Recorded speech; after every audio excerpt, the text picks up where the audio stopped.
which is established in the year 1988. It is in the remote area. Actually, it is on either sides of the border of Nelamangala Taluk and Rudrapur Taluk. So we decided to visit that school. There are 9 teachers and the other staff members, non-teaching staff members as well, in this, which is in the outskirts of the village. And besides, there is a hostel beside the school itself. So the environment of the school was very good, and there was a story behind it. Why the place is called Sakte Gurreli, because they said that there was a Golla who used to play the flute, and sugar started falling from the neem tree. So the name goes by that incident. They said that the history of the name of the village is so. And then the government hostel is also near the school. The total strength of the school is 110, with a well-ventilated building, well-equipped lab, library, and many trees in the premises of the school. Mr. Lakshmi Narayan, a teacher who had trained in induction, has put in 29 years of service.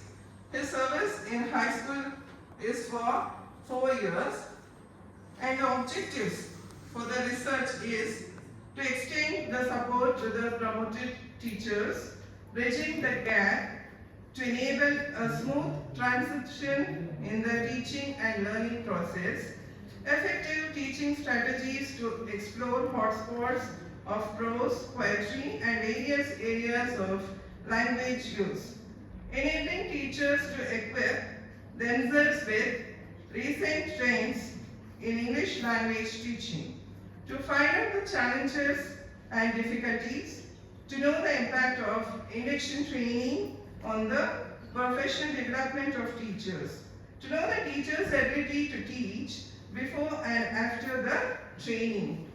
That was the main motto. To know the students' performance in the targeted language.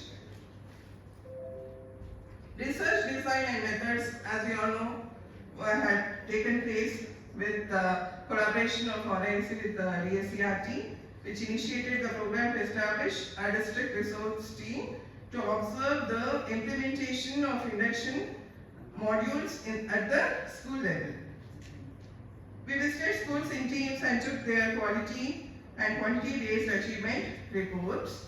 We have decided to select 10 students and teachers who got induction training at RIESI Bengaluru.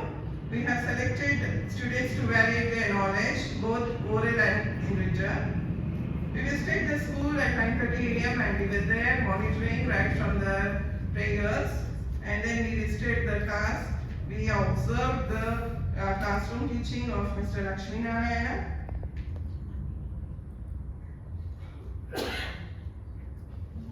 And he used a lot of good attractive teaching aids, which was very apt for his lesson.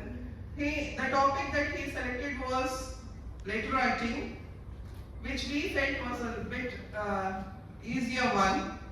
We thought it could have been much better for the observation so that we could have jotted down the points. So later, after observing the class, we came to the findings that the teacher had selected the easy topic, as I told you earlier, and he taught the lesson. That class was very passive. He had to make the class active by motivating all the students, involving in all the activities that he conducted in the classroom. His interest and involvement in teaching English has to be improved. He should involve all the students. He has to make some attempts to use digital tools to hold the pupils' attention in the classroom.